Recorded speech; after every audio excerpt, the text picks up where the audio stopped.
Hola muchachos, buenos días, bienvenidos a un nuevo video más de la materia de Historia de México 2 para tercer año de secundaria.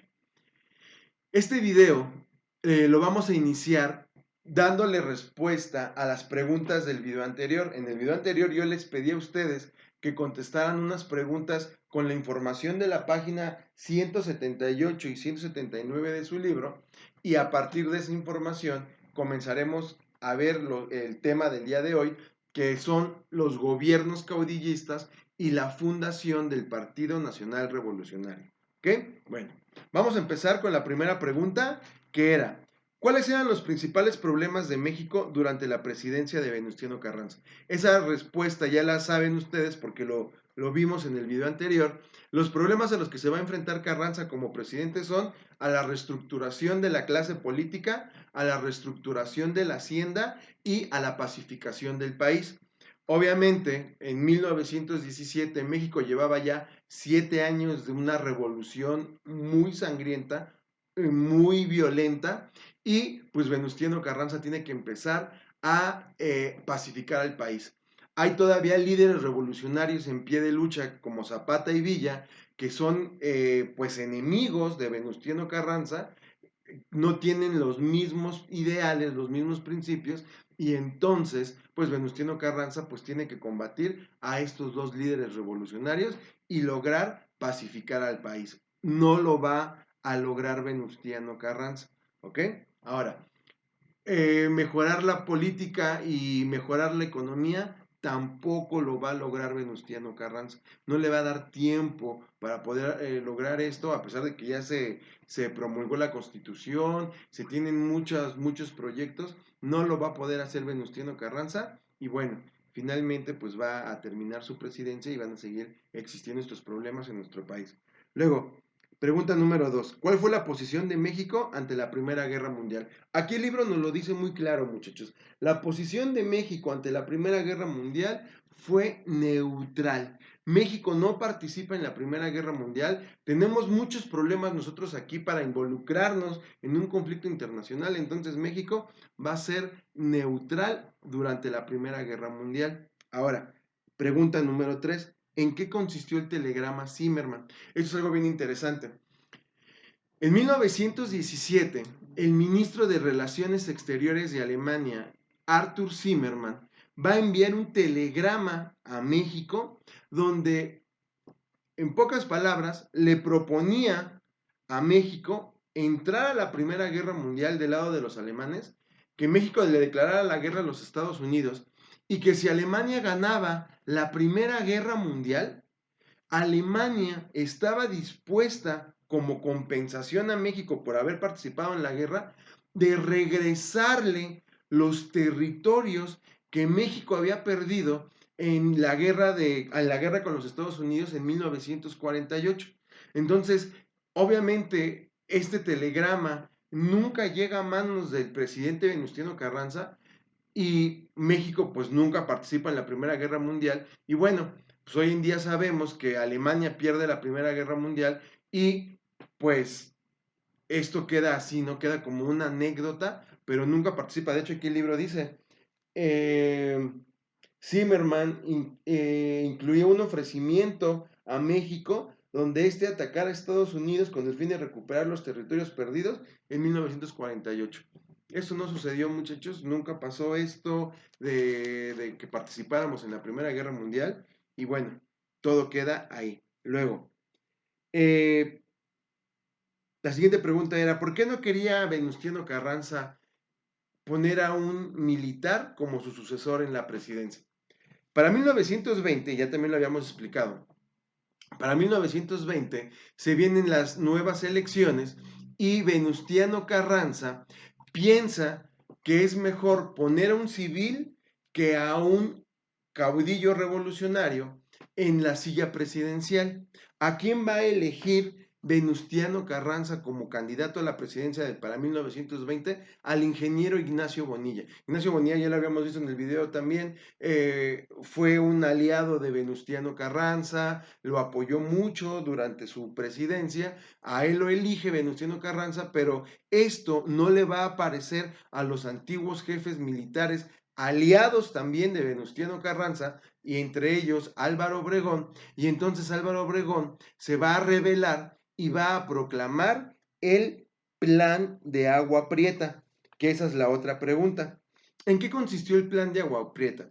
Esencialmente se desconocía a Venustiano Carranza como presidente de México, y finalmente este Plan de Agua Prieta, va el ejército y Álvaro Obregón se van a levantar en armas contra el presidente, y finalmente la última pregunta es, ¿cómo muere Carranza por el Plan de Agua Prieta?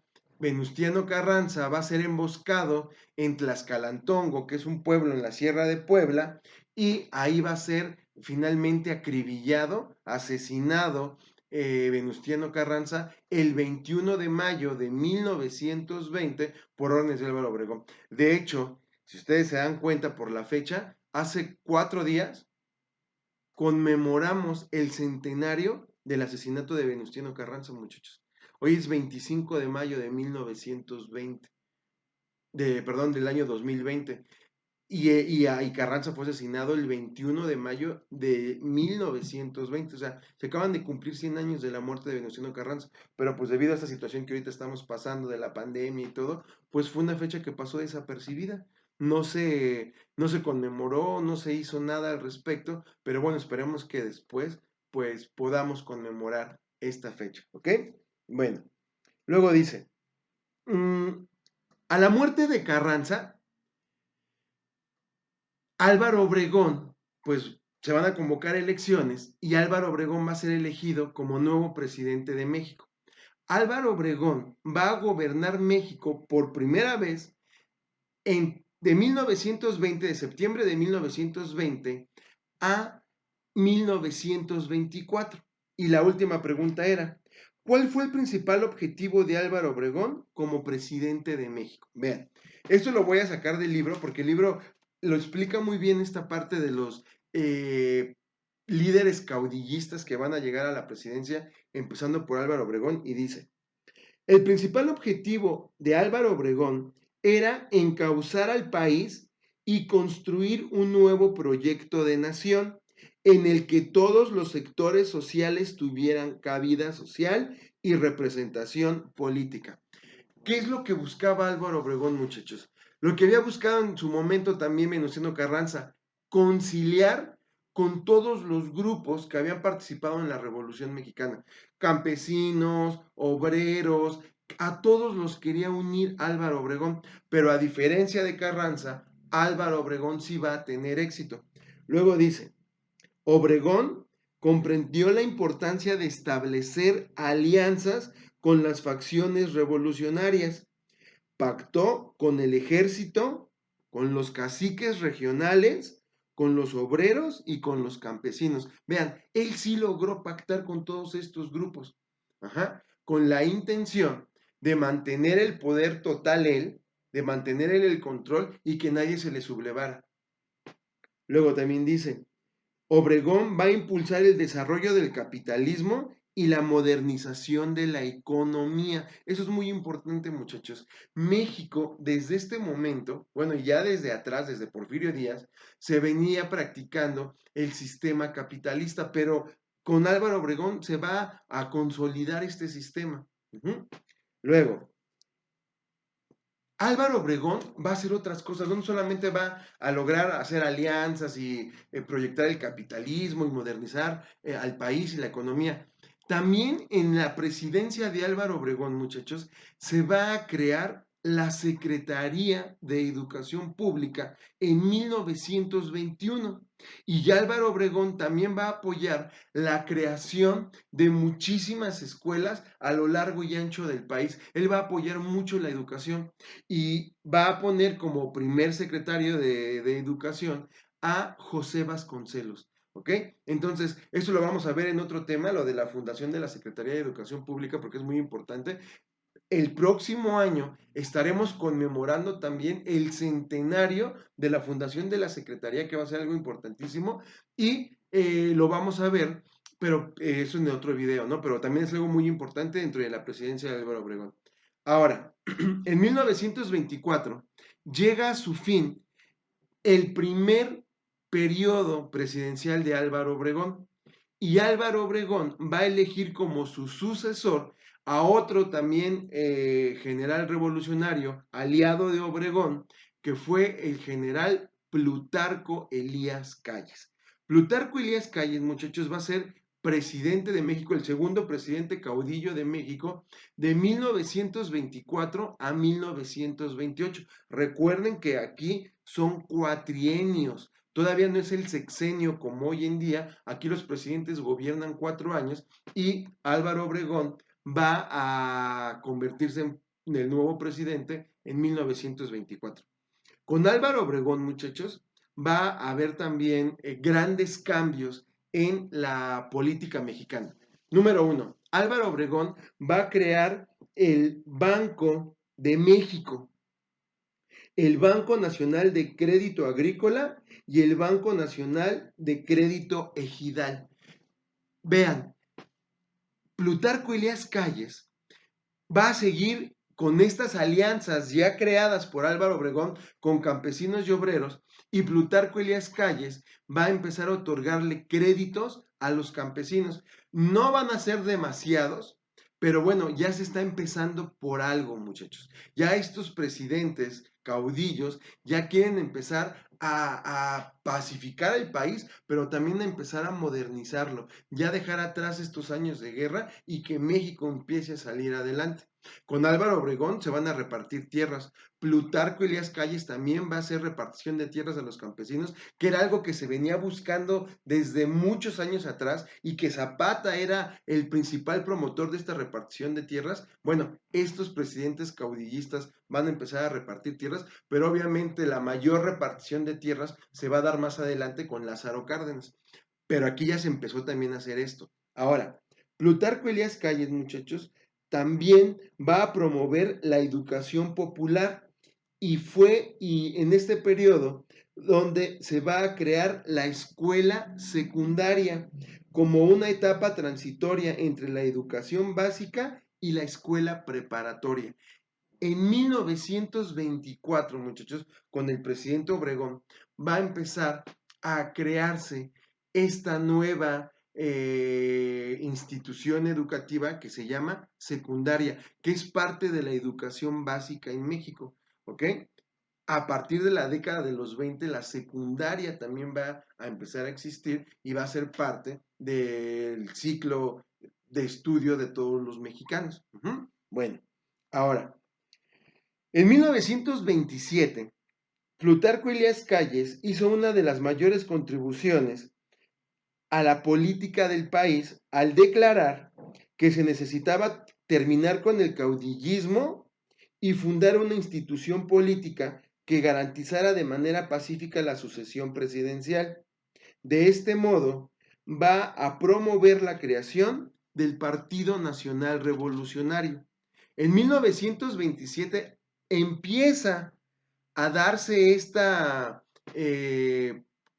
Plutarco Elías Calles empieza a promover la creación de este partido, pero el Partido Nacional Revolucionario se va a fundar ya oficialmente hasta 1929 y con esto se buscaba que la transición de un presidente a otro ya se diera de manera pacífica, ya no fuera por medio de las armas. Ya habíamos visto, Carranza llega al poder por medio de las armas, Álvaro Obregón llega al poder por medio de las armas, Calles no llega por medio de las armas, pero obviamente lo pone un revolucionario que sí llegó. Entonces ya se quiere empezar también a crear un país más democrático, por decirlo de alguna manera, donde ya no se estén peleando por el poder y crea el Partido Nacional Revolucionario. El Partido Nacional Revolucionario se funda en 1929 y es el que se va a convertir hasta el día de hoy en lo que hoy es el PRI, el Partido Revolucionario Institucional. Obviamente el PNR va a sufrir transformaciones. La primera transformación del PNR fue en 1938, cuando va a cambiar al Partido de la Revolución Mexicana, al PRM. Y la segunda transformación fue en 1946, cuando ya está como presidente Miguel Alemán y es donde va a adoptar el nombre de Partido Revolucionario Institucional, el PRI, ¿ok? Entonces, sí es importante, es una aportación política también de Plutarco Elías Calles, la creación de este partido político, ¿ok? Bueno, aquí vamos a detener el video, muchachos, aquí voy a dejar esta parte, pero de actividad para el siguiente video, quiero que ustedes, por favor, investiguen qué fue la Guerra Cristera. Entre 1924, con la presidencia de Álvaro Obregón, y entre 1926, ya como presidente Plutarco Elías Calles, la Iglesia Católica va a tener muchos problemas con estos dos presidentes. Van a buscar ustedes por qué se tienen estos problemas y cómo va a terminar estos problemas, ¿ok? Entonces, actividad, investigar a qué se le llamó la Guerra Cristera, muchachos. ¿Qué fue la Guerra Cristera? ¿Ok? Entonces, aquí lo dejo. Ustedes están leyendo su libro, siguen sacando información. Esto de la Guerra Cristera lo pueden sacar ustedes de la página 181 de su libro, muchachos. ¿Ok? Y ya yo en el siguiente video hablaré sobre este tema. ¿Ok? Me despido y nos vemos en el siguiente video, muchachos. Hasta luego, bye.